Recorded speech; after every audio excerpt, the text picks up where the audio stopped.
Hey guys, welcome back to my channel. I just finished the infamous Q-Force. Yes, this show. Wink! Oh, hey, girl! That's my job, daddy. Right? We're Q-Force. We're the first queer agents in the field ever. Don't stop. That's called an entrance, by the way. All right, freeze!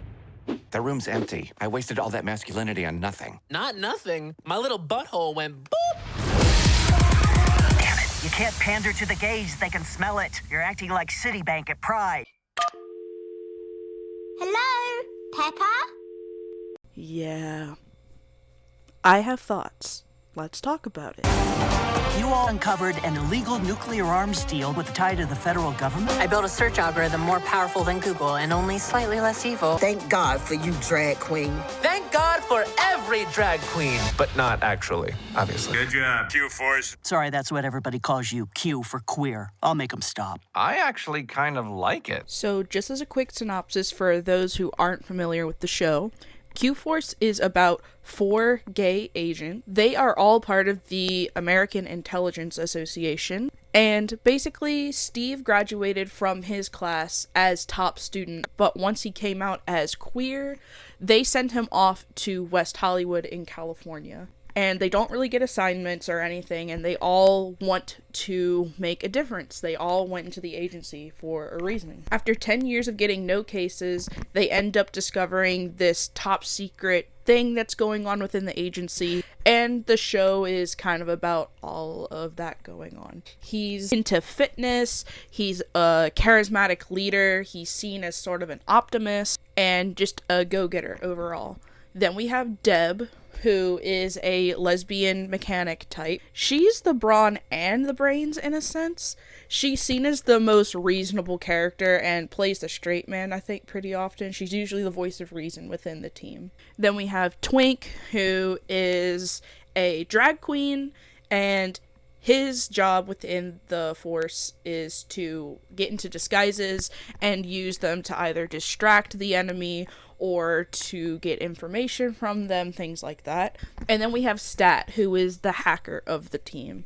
And she's into conspiracies and true crime, and she's seen as kind of like weird and creepy, only drinks Mountain Dew, that sort of character. The main cast is Steve Merriweather, who is the leader of the little Q-Force. The only information I had when going in to watch this show is a little bit of the trailer that I saw from Netflix, and thought what everyone else thought, that it looked like it was pandering and it was doing a very bad job at it. Whenever queer shows come out, the words like queerbaiting and like things like that come around, and this time people were talking about rage baiting, where people felt like the trailer was designed to have people hate watch it. And the only reason I watched it is because I saw clips on TikTok from some of the scenes, and I was like, oh, this show actually looks somewhat competent.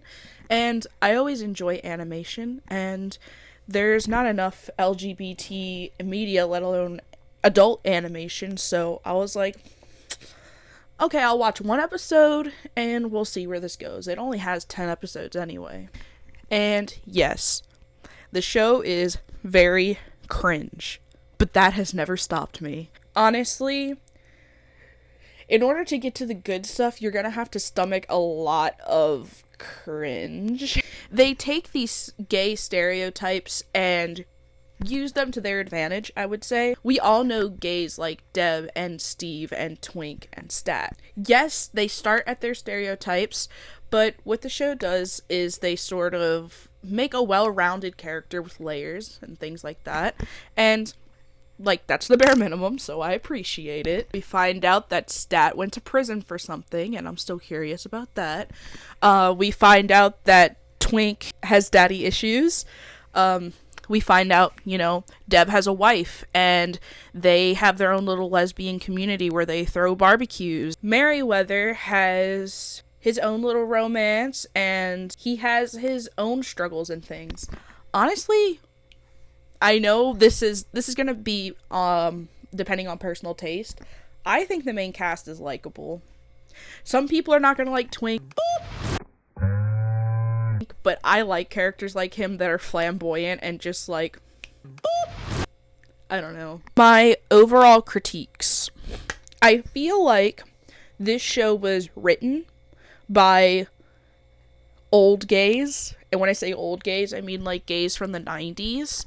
And they're trying to relate to gays now, like Gen Z gays. And while I feel like the main cast has some of those modern stereotypes, I feel like a lot of the jokes are kind of dated. There's a lot of references to movies and celebrities that I don't know. Maybe it's just me that I'm kind of like out of the loop, but it just feels like older gay writers and producers trying to relate to younger gay people. And there's nothing bad about it. Only thing is, we're just not part of the same cultures. Queers from the 80s and 90s are impacted by the AIDS epidemic, and that shaped a lot of their culture. Whereas nowadays, we're not shaped by that as much as we used to be. We have the internet. A lot of us discovered we were queer through the internet, and older gays can't say that. Some of the actors are older gay actors. The main character is played by the friend from Will and Grace, and Wanda Sykes plays Deb, and she's been a well-known lesbian actor for a long time. And we have some people in here who are in a lot of Netflix stuff. The guy who plays Buck, who is the asshole straight guy in their group, he's the guy from Stranger Things. The girl who plays the princess, she's in some Netflix things too. Another critique that I have of it is that there's only really representation of gay and lesbian people, which is fine, but the gay community is much bigger, and there's a lot more opportunities that they could go with. We could have a trans character, we could have a bi character, which I have a prediction, but I'll save that for spoilers. And once again, I think that's another reason why it sort of feels dated in a sense. I feel like if they had younger queers in the writing room, which maybe they did, but I feel like there would have been a lot more diversity that's shown within the community, and maybe they felt like this was all they could bite off and chew, and that's okay. It's not LGBT if it only shows one or two types within the community, and maybe they were trying to make it an easy entry point for people who are not familiar with the LGBT community, but if that's part of the audience, I don't really see them liking it, because a lot of LGBT people are having a tough time with some of it. Like I said, it's very cringe. Another critique, the pacing is way too fast, and I think that's partially fault with the length of the episodes, but I think also just writers who are just really eager to get all of these ideas out. But holy shit, like, some of the characters need time to fucking breathe before jokes and shit, and I don't feel like happens at all. Pacing's horrendous. I wish it would slow down, which at one point I think that it does. By episode 7, that's when I found myself truly invested. Personally, if it takes 7 episodes to get me invested, that's way too long. I feel like most shows at most should take 3 episodes to get you engaged. I'm happy I stayed around till episode 7, and I think one of the things that helped it, aside from me getting to know the characters and a lot of things being set up throughout those 7 episodes, is the pacing slowed down a bit. We had time to breathe, and things were being revealed at a pace that didn't feel so forced. Because that's another thing, there really isn't a lot of payback with some of the arcs that happen. We're revealed a character, and then they die like 3 episodes later, which I'll talk about once again in the spoiler section. But the reveals that happen in the last 3 episodes felt earned. They felt like, oh shit, like this is good. Another critique, and this is a really small one, Twink's fucking eyebrows. I hate them. I'll take the lip injected look, it's funny, but the fucking eyebrows, no way would this character have eyebrows like that. Holy shit. Okay, so let's even out this review. I have some good things to say about it. For one, I thought it was cool that the overarching plot was queer related. The climax of the show happens at World Pride. It's queer related in the sense that, like, if this wasn't a story about queer people, it would be a completely different story. And I thought that was pretty cool. Just kind of in the same vein of how Coco wouldn't be the same story if it wasn't part of Mexican culture. It's really hard to compare the two because Q-Force doesn't do it as well, but kind of in the same vein, if that makes sense. I'll only say this part before the spoilers. I only expected the villain halfway through, and I'm usually pretty good about predicting things. So, that's good writing, I would say. And I also think this is a positive direction for adult animation in general. We've been saying now in the animation community for years that we're tired of adult shows like Simpsons and Family Guy and South Park. While lots of people are fans of them and they're good in their own right for the people who like them, we want adult animation just outside of being able to say fuck and shit and make pee-pee jokes. We want adult shows that are compelling. And I feel like Queer Force really fits into this. Like, yes, there's nudity in it, there's sex in it, but like, these are things that are in the adult world, and I'm appreciative of that. And of course, it being a step forward for LGBT media, though it feels long overdue, which once again I think is part of the outdated aspect of it. But we're talking about the good things right now, so whatever. And another good thing I want to mention is, personally, I think there's a lot of good ethnic diversity in this. Yes, the main character is a white male who dates another white male, but by the way, I love Benji. Benji looks just like my fiance. I mean, Deb is a black lesbian. Yes, she's married to a white woman. They're both two butch lesbians, and I think that's nice. There's side characters that are black and some type of brown ethnicity, but there are a couple that shows up throughout the show because they're friends with Benji. Some of the characters are, like, they're not white, and they're just characters who are not white. And, like, I think that part's written pretty well, and honestly, if they can write race like that, I think it's promising for how they can write sexuality in the same way. I've heard people talk about, we're tired of seeing queer pain in queer media, and totally valid. What this means is that in a lot of queer movies and stories, there seems to always want to be an aspect about homophobia and people's plight with that, which is a totally real, relatable reality for a lot of queer people. But it doesn't always have to be present within media, is the argument. And that's valid. Here, I felt like they had a good mix of it. There were plenty of characters who, like, the parents were just accepting of the relationship happening, and there was no, like, talking about it or anything. It was just fully accepted, like it was normal. And at the same time, the main plot revolves around the AIA being homophobic, hence why there is a Q-Force in the first place. And that the main plot that strings the whole show along is about gay people and homophobia.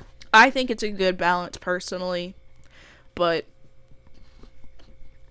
maybe next season they can do something not related to homophobia, you know? Okay, time for spoilers. Number one, I have a prediction that I want to say.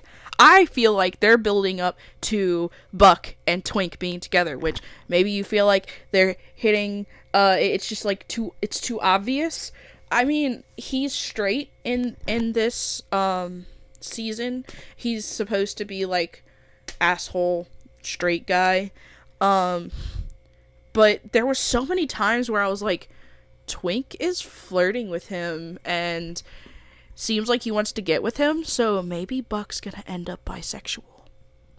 Who knows? Maybe not, but I feel like that might happen. Also, I feel like the twist villain was good.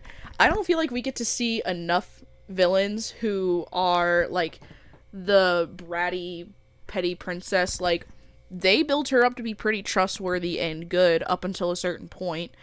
I liked it. I liked that Gina was the twist villain. I mean, I saw it coming, like I said, halfway through, but, like, for once, it wasn't, like, I'm always down for female bad guys, but then on top of that, like, she literally was just, like, a fucking princess. I don't know. I thought that was kind of cool.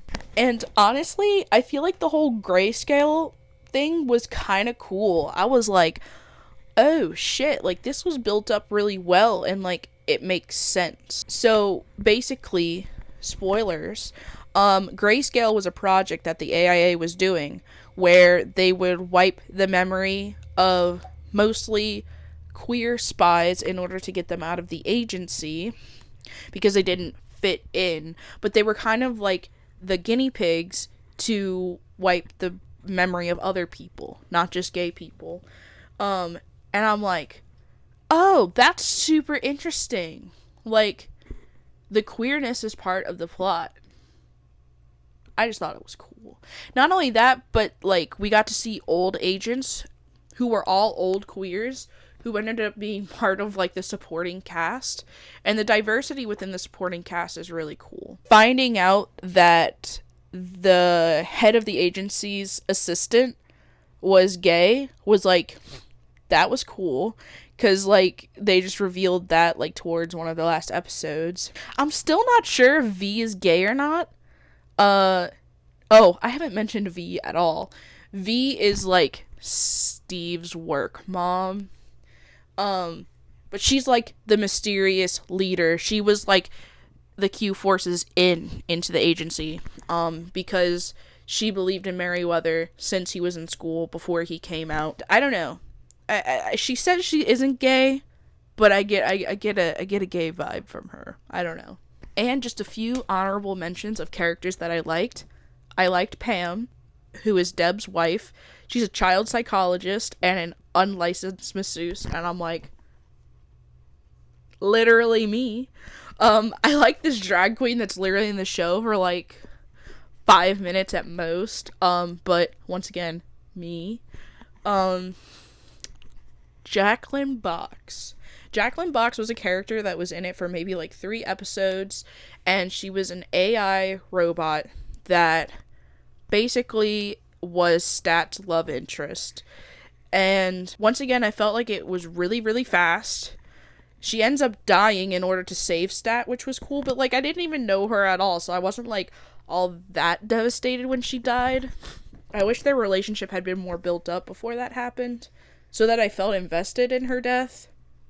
I don't know. That whole arc went really fast, and that's a really good example of how the pacing is just horrendous. So, overall, is Q-Force bad? No? ? It's certainly not everyone's cup of tea, that's for sure. My fiance tried to watch first episode with me and hated it. If you can't get past the cringe of forced queer jokes, this show's not for you. It's not worth watching 7 episodes to get invested in a plot that ends up going too fast, and gets resolved way too quickly. But if you're looking for something to just, like, pass the time, it's only 10 episodes, and like I said, I think the characters are likable, and I think it's going somewhere interesting. I think they proved that they have potential. I just wish that that wasn't proven through a season. You usually want to show your potential in a pilot, you know? I don't know, maybe it was all scrambled together because, like, there was a lot of pressure to make it work. I don't know. And even then, that's not really a good excuse, because we've had other shows like Queer Eye and things like that on Netflix that were really good.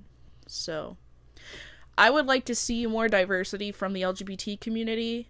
It doesn't have to happen, but, like, it would be super cool to see, like, a non-binary character in the show. Like, a regular. That would be really cool. If there aren't already, get younger queers in there to write stuff, you know? I mean, I know some of them have to be in there. Stat is a lesbian stereotype, I feel like, from the 2000s and 2010s. So there has to be somebody in there who's given them these kind of ideas. So with that being said, I am looking forward to a season 2. I enjoyed it. I think, like I said, I think it shows potential. When a season 2 comes out, I'll be watching it. It'll probably only be another 10 episodes. Doesn't take me more than 2 days to finish a season, so I like the characters. I'm invested in the main cast, and so I'll be here for it.